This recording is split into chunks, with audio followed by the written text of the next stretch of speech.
주님의 영광, 주님의 영광 나타나셨네. 권능으로 임하셨네. 죽음에서 날 살리신 주 성령, 놀라우신 주 하나님. 우리 다시 한 번 더 주님의 영광, 주님의 영광 나타나셨네. 권능으로 임하셨네. 죽음에서 날 살리신 주 성령, 놀라우신 주 하나님. 할렐루야 할렐루야. 주의 나라가 눈먼 자는 눈을 뜨며 할렐루야 임하소서. 저는 자는 걷게 되리. 나는 선포하리. 만왕의 왕 예수 주의 나라 임하시네. 다시 한 번 더 나는 선포하리. 나는 선포하리. 만왕의 왕 예수 주의 나라 임하시. 우리 다시 한 번 더 처음부터 고백합니다. 주님의 영광 나타나셨네. 권능으로 임하셨네.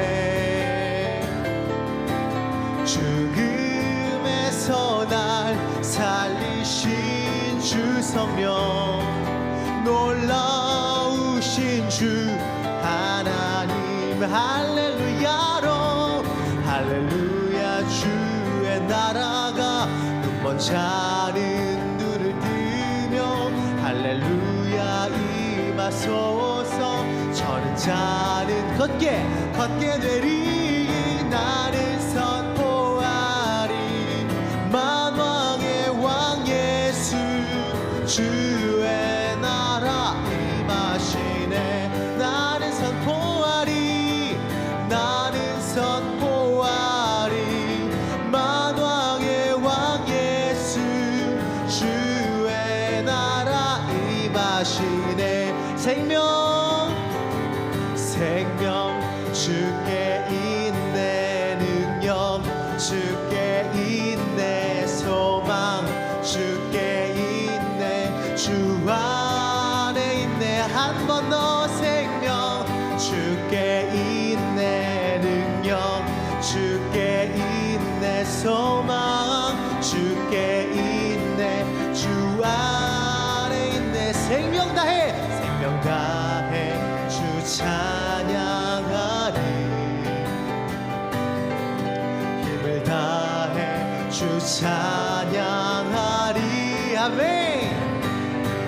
내 생명 다해 내 힘을 다해 모든 소망 주님께.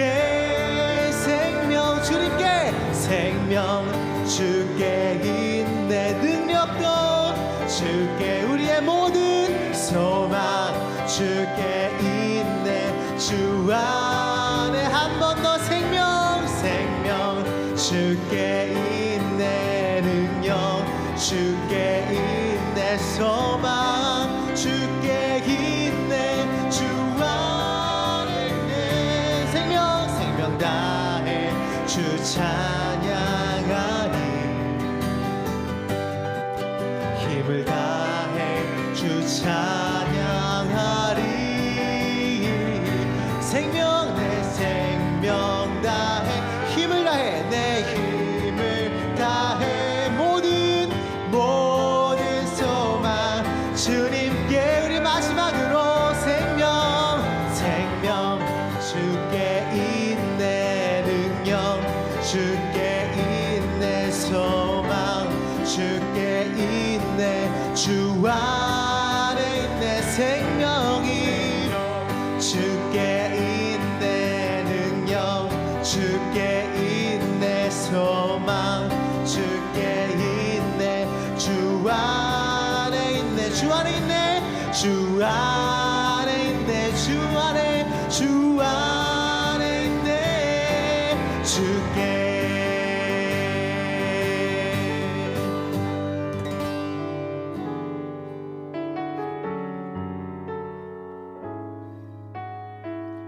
우리 생명 되신 주님을 참 사랑합니다. 주님 사랑합니다. 이 고백으로 주님 앞에 나아가십시다. 내 주 되신 주를 참 사랑하고 곧 그에게 죄를 다고 합니다. 큰 은혜를 주신 내 예수시니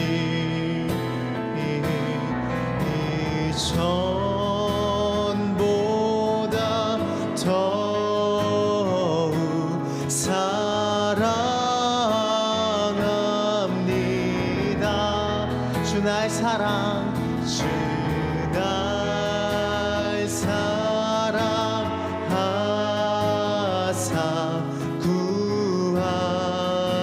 구하시려 저 십자가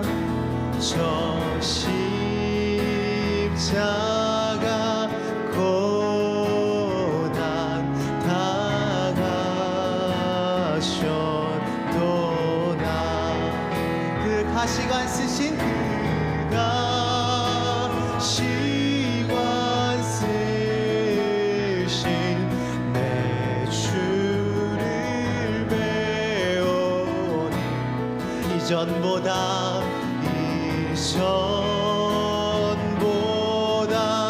더욱 사랑합니다. 나의 평생에 내 평생에 힘쓸 그 큰 의무는 주 예수의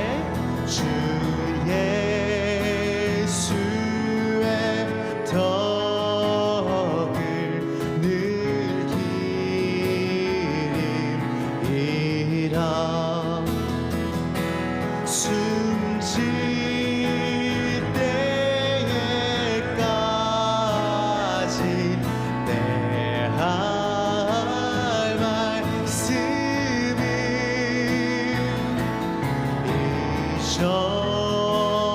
이전보다 더욱 주님 이전보다 더욱 사랑합니다. 이전보다 더욱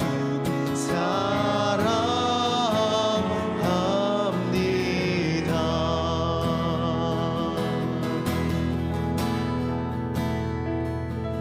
그 영광의 나라 나 들어가서 그 풍성한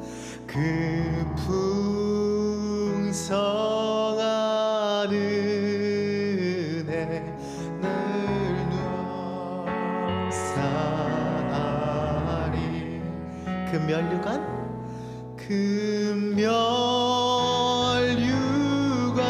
쓰고 나 찬송할 말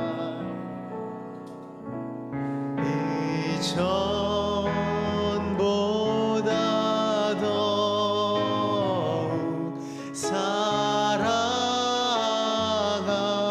사랑합니다. 주님 사랑합니다. 이전보다 더욱 사랑합니다.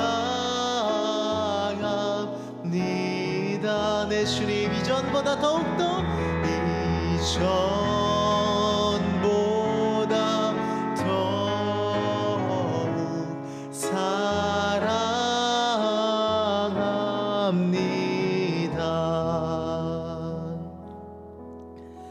네, 주님. 예수님이 발을 씻기신 사건을 이제 지난주에 은혜를 나누면서 두 가지로 해석이 가능하다고 했습니다. 첫째는 영적인 해석이고 두 번째는 모범론적인 해석입니다. 영적인 해석은 예수님이 우리의 죄를 씻기셨다 하는 것이 영적인 해석이고, 모범론적인 해석은 예수님이 섬김을 받으시는 예수님이 친히 섬기신 걸 보면서 우리도 같이 섬겨야 한다 하는 부분이 있는데, 지난 시간에는 영적인 해석을 먼저 살펴보았습니다. 예수님이 발을 씻어주신 것처럼 우리의 죄를 씻기셨습니다. 여러분, 근데 만약에 제자들에게 스스로 발을 씻게 하셨으면 어땠을까 한번 생각을 해보십시오. 우리가 죄를 회개할 때 내가 죄를 회개하면 죄가 없어지나요? 예, 내가 죄를 회개한다 할지라도 예수님이 계시지 않으면 아무 소용이 없습니다. 내가 스스로 발을 씻더라도 예수님이 씻겨주지 않으시면 아무 소용이 없어요. 그러니까 여러분, 회개는요, 그 회개를 통해서 우리의 죄를 씻어주시는 예수님이 있기 때문에 회개가 능력이 있는 거예요. 예수님이 안 계시면요, 회개 아무 소용 없습니다. 예수님이 안 계시면 우리가 아무리 내가 내 발을 열심히 씻어도 소용없어요. 하나님 앞에 내 모든 죄를 다 내려놓으려고 해도 소용이 없습니다. 중세시대의 수도사들은 고행을 많이 했습니다. 지은 죄가, 마음에 떠오르는 죄가 너무 많아서 이 죄를 어떻게든 해결해 보려고 계단을, 수백 개의 계단을 무릎이 다 까지고 막 망가지고 하는데도 무릎으로 올라갑니다. 몇 킬로나 되는 거리를 그 기어서 갑니다. 그러면서 내 죄를 씻기 위해 그렇게 회개의 몸부림을 쳤어요. 그런데 예수님이 안 계시면요, 그 모든 수고가 헛된 겁니다. 예수님이 계셔야만 깨끗해지는 거예요. 우리가 회개한다 할지라도 씻어주시는 예수님이 없으면 회개가 소용이 없는 거예요. 그런데 예수님이 계시니까 우리의 회개가 능력이 있습니다. 회개할 때 우리의 죄를 자복하면 하나님이 들으시고 깨끗게 해주시는 줄 믿습니다. 우리의 죄가요, 한 번 생각나게 하는 건 성령의 은혜인데요, 회개한 죄가 또 생각나는 건 성령이 하시는 일이 아니에요. 하나님 뭐라고 말씀하셨냐면 우리가 회개한 죄에 대해서 다시는 기억지도 않으신다 하셨어요.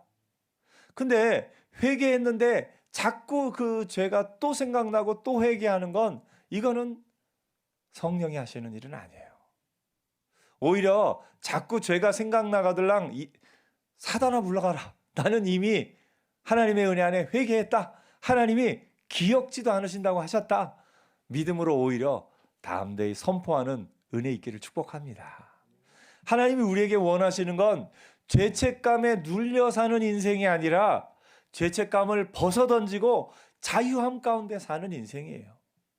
여러분이 혹시 나는 부모로서 아이들에게 별로 잘해준 것도 없고 내가 부모 역할을 잘못했다 하는 그런 어떤 마음이 생각나시거들랑, 하나님 제가 아이들에 대해서 잘못한 거 있으면 용서해 주세요 하면서 회개하고, 회개한 다음에는 자유한 자로 사는 은혜 있기를 축복합니다. 회개한 다음에는 그 다음에는 하나님이 하시는 거예요.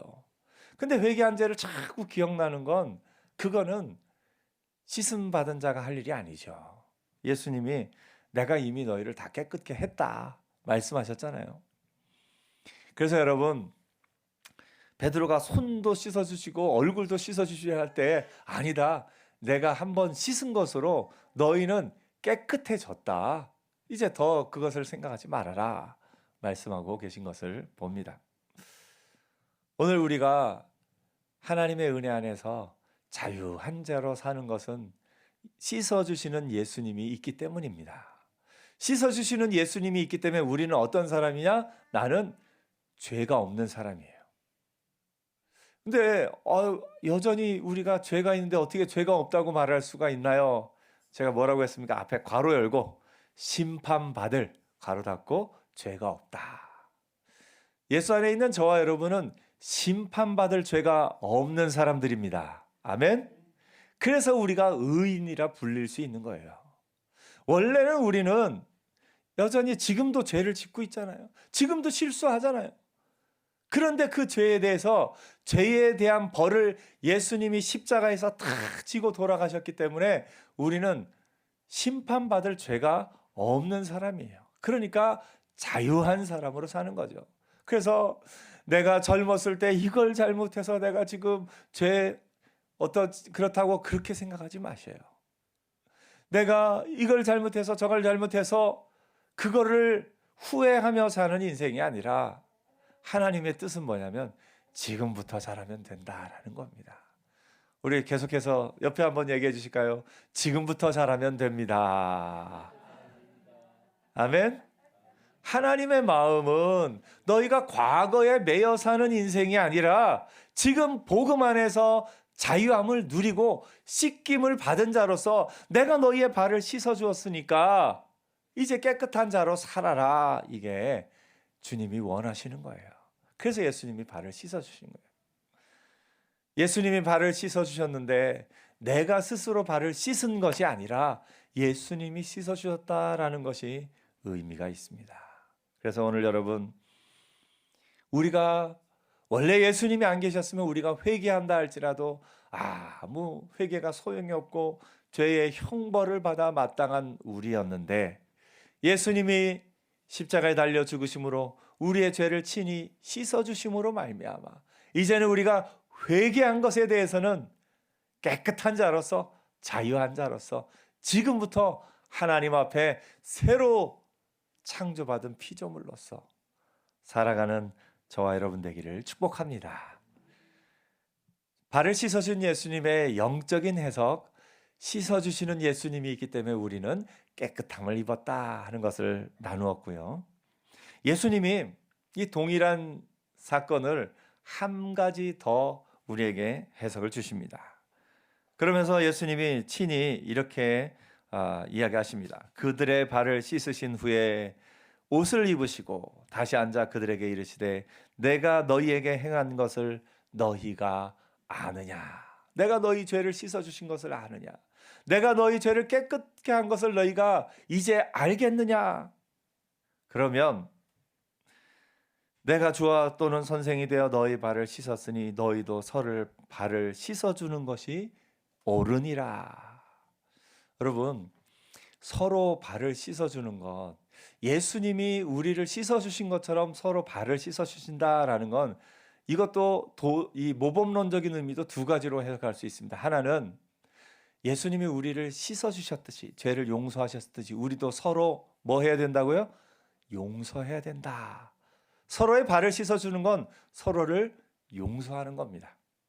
또 하나, 예수님이 주가 되어서 발을 씻기신 것처럼 내가 높은 자리에 있는 자로서 오히려 섬기는 자로, 오늘날의 말로 하면은 갑의 위치에서 갑으로 행동하는 것이 아니라 갑의 위치에서 을처럼 행동하는, 내가 주인의 위치지만 도리어 섬기는 자로서는 이것이 예수님이 너희가 서로 발을 씻어주는 것이 옳으니라 하신 말씀인 것을 보게 됩니다. 그중에 첫 번째, 용서하는 의미를 좀 한번 살펴보도록 하겠습니다. 예수님이 우리의 발을 씻어주셨어요. 예수님이 우리를 깨끗게 하셨어요. 그런데 씻어주시는 예수님이 없으면 우리가 잘못했습니다 하고 회개를 해도, 주여 제가 죄인입니다 회개를 해도 소용이 없다고 그랬죠. 씻어주셔야 이 회개가 받아들여져야 우리가 깨끗해지는 건데 예수님이 받아주시기 때문에 우리가 깨끗해지는 거예요. 근데 사람과 사람의 관계도 그렇습니다. 두 사람이 싸웠어요.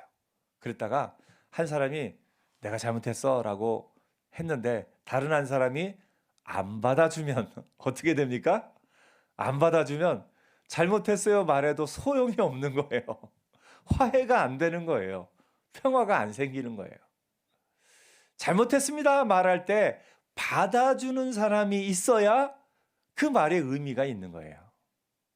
그래서 예수님이 서로 발을 씻어주라 하신 의미에는 옆에 사람이 잘못을 또 고백할 때 그걸 받아주라, 용서하라 하는 의미가 담겨져 있습니다. 남편과 아내가 싸웠을 때요.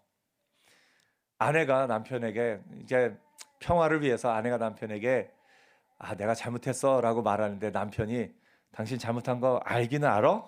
하면서 잘못했어요 말하면 받아줘야 되는데 용서해줘야 되는데 안 하고 더 세게 뭐 잘못했는지 말해봐 하면서 그걸 하나하나 따지고 또 따지면 잘못했다라고 말한 사람이 기분이 좋겠습니까? 안 좋겠습니까? 안 좋죠. 그러면 이 서로 평화가 안 이루어지는 거예요. 그러면 오히려 더 나빠지는 것을 봅니다. 한 사람이 내가 잘못했어 말하면 또 한 사람은 뭐 해야 돼요? 받아주는 것이 은혜입니다. 서로 발을 씻어주라 하신 예수님의 말씀 가운데는 서로 용서하라 하는 의미가 담아져 있습니다. 부모와 자녀 관계도 그래요. 자녀가 잘못했어요. 근데 그 자녀가 와서 잘못했습니다 말할 때 부모가 용서를 안 해주면 그 자녀는 그 잘못이 그대로 있는 거예요. 근데 자녀가 잘못했습니다 말할 때 부모가 당연히 용서해 줄 걸로 생각하면 그것도 안 돼요. 용서의 권한이 부모에게 있어요. 용서해 주면 그게 은혜인 거죠. 근데 이제 부모와 자녀 간에도 서로가 서로에게 잘못했다라고 고백할 때 받아주라 하는 것이 서로 발을 씻어주라 하는 이 의미가 있습니다. 책 가운데 이런 책이 있어요. 세상에서 가장 긴 행복 탐구 보고서. 이 하버드 대학 팀들이 이제 연구를 시작해서 좀 오랫동안 연구했어요. 언제부터 연구했냐면 85년간. 꽤 오래됐네요. 1938년에 시작을 했다고 그래요.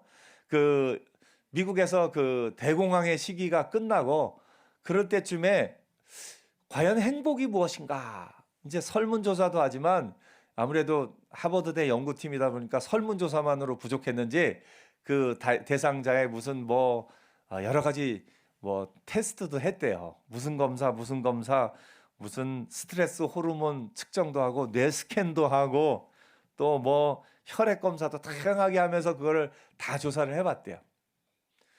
그러면서 85년간 연구한 결과 어떻게 사는 것이 행복한 것인가 했는데 이제 다양한 요인들이 있지만 이 책에서 제일 많이 얘기하는 것 가운데는 행복이 보니까 돈이 많다고 행복한 게 아니더라. 똑같이 하버드 대학을 졸업했는데 한 사람은 교사고 한 사람은 아주 금융가에서 있어요.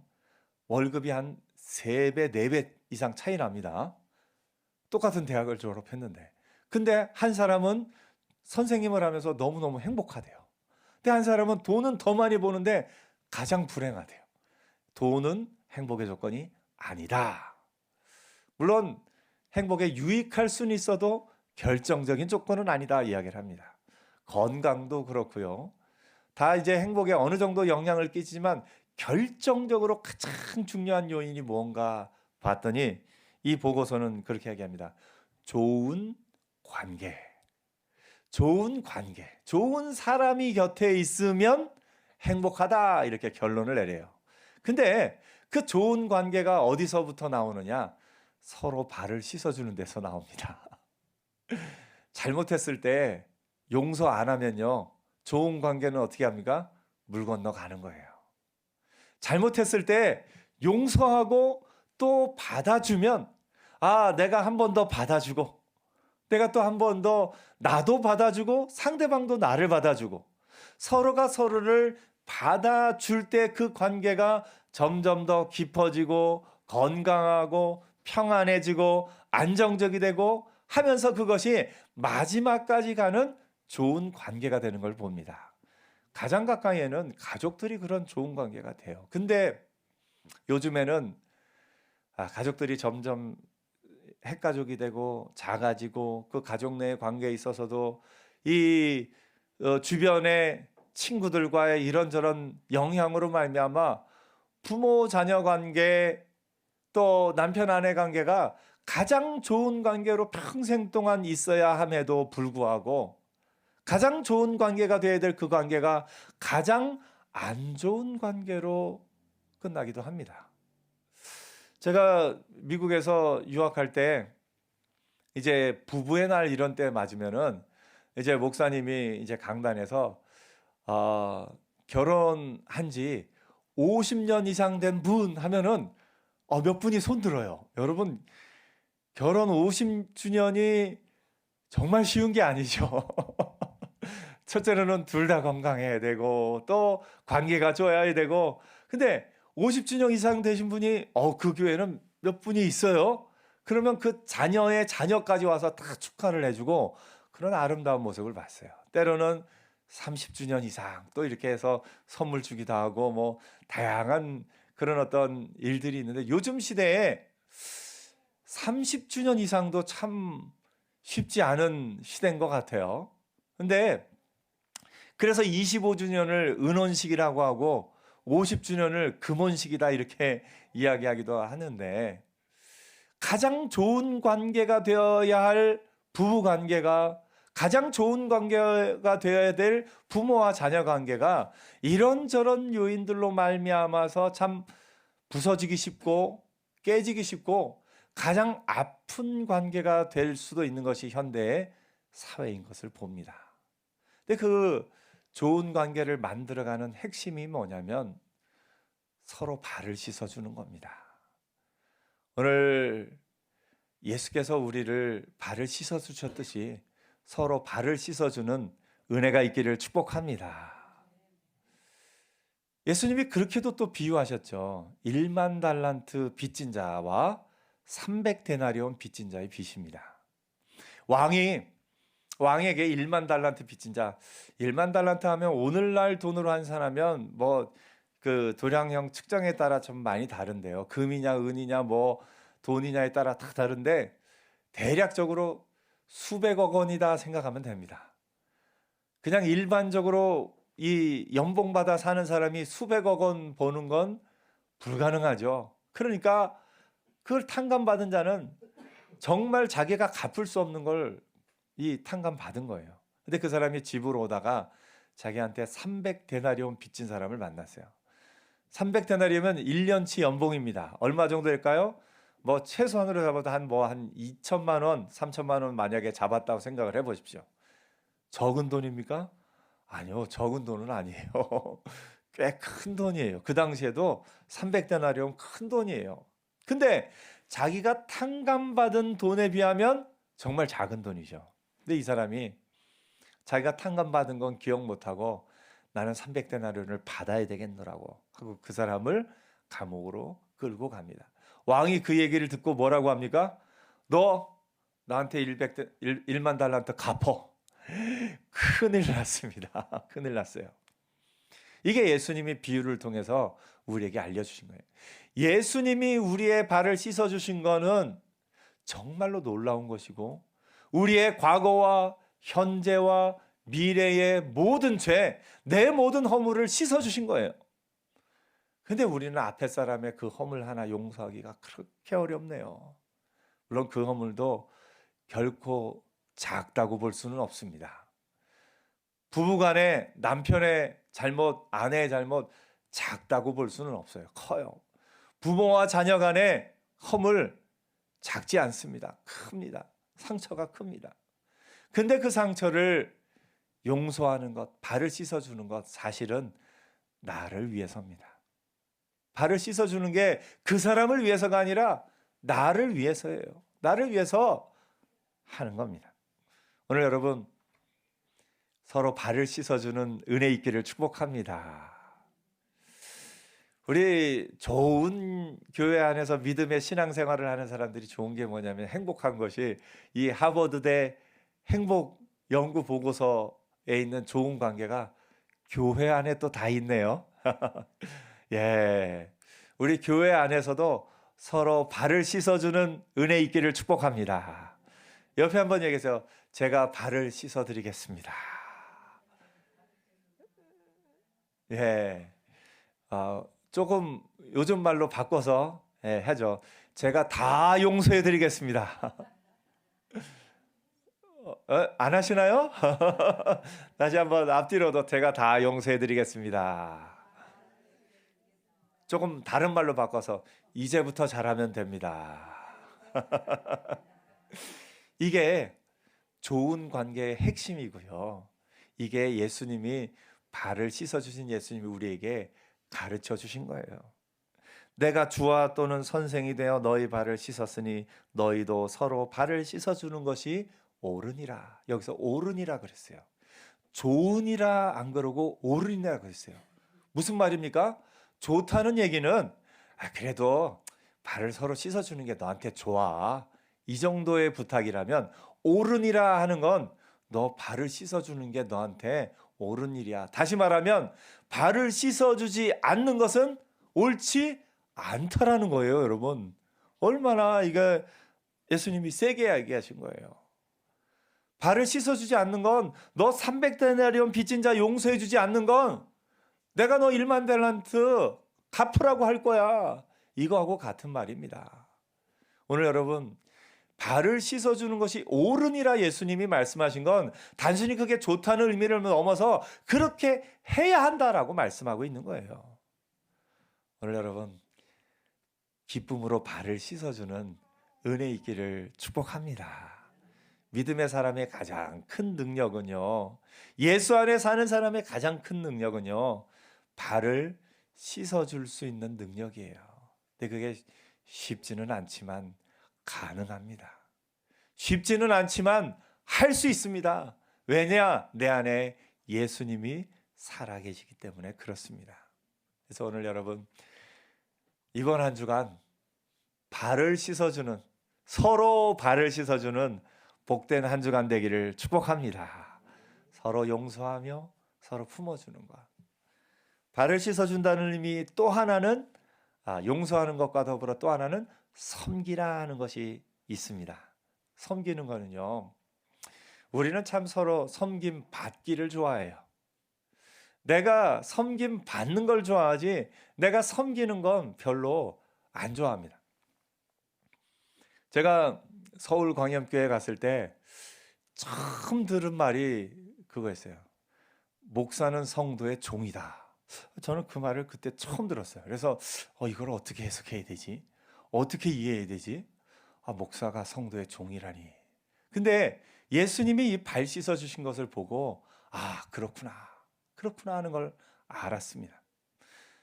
그 섬길 때 주일 저녁 예배 끝나면 목사님들이 다 장갑 끼고 분리수거를 시작합니다. 청소를 막 열심히 해요. 지저분한 거 이런 것들을 다 모으고 또 플라스틱, 종이 이걸 다 분리하면서 하면은 꽤 많은 분량이 나오는데 그거를 다 이렇게 분리수거를 하면서 이제 주일 저녁을 마감합니다. 참 좋아요.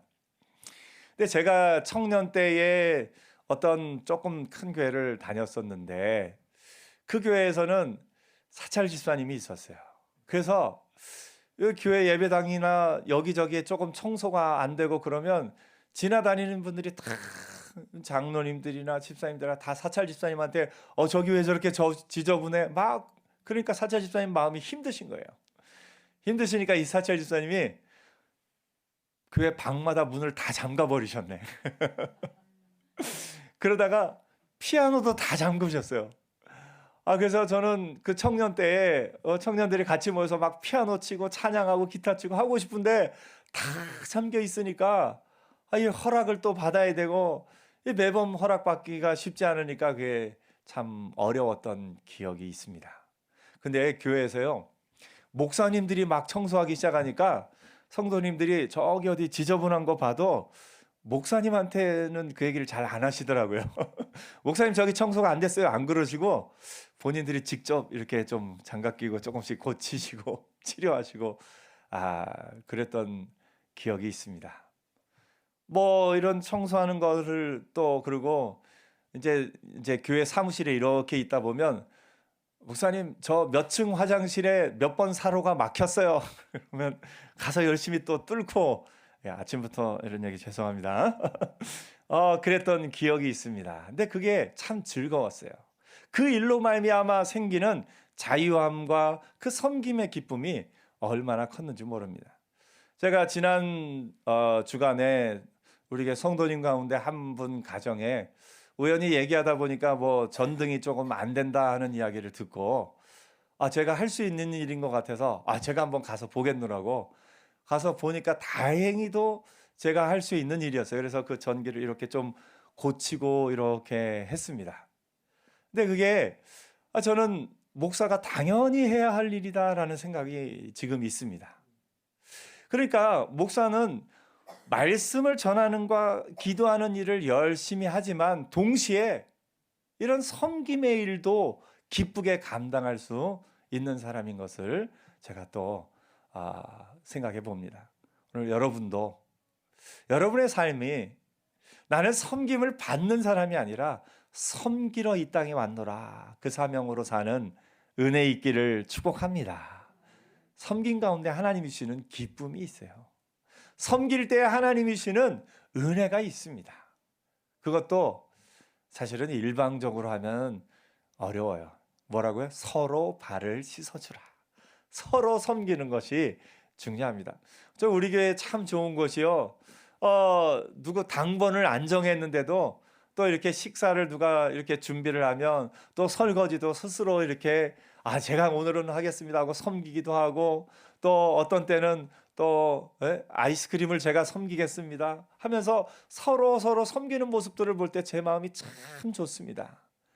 하나님도 그 하나하나의 섬김을 기뻐하고 계시는 줄 믿습니다. 가정에서도 그렇죠. 남편과 아내가, 부모와 자녀가 서로가 서로의 일을 이건 당연히 엄마가 해야 될 일이야, 이건 당연히 아빠가 해야 될 일이야 하는 게 아니라, 이건 당연히 너희가 할 일이야 하는 것이 아니라 서로가 서로를 섬기는 것, 서로가 서로를 돕는 것, 그것이 예수님이 우리에게 본을 보여주신 일인 것을 봅니다. 이번 한 주간 서로 발을 씻어주는 한 주간 되기를 축복합니다. 서로 용서하고 서로 섬길 때 하나님의 나라가 이 땅 가운데 임할 줄 믿습니다. 이것이 결코 쉬운 일이라고는 하지 않겠습니다. 쉽지는 않습니다. 하지만 예수님이 하신 걸 보면서 예수님이 하심으로 말미암아 너희도 나를 본받으라. 17절에 예수님이 이렇게 얘기하십니다. 내가 진실로 너희에게 이르노니 종이 주인보다 크지 못하고 보냄을 받은 자가 보낸 자보다 크지 못하나니 너희가 이것을 알고 행하면 복이 있으리라. 어떻게 하면요? 알고 행하면 복이 있으리라. 오늘 여러분, 이번 한 주간 여러분이 알고 행할 때 여러분에게 하나님이 주시는 복이 흘러 넘칠 줄 믿습니다. 기도하겠습니다.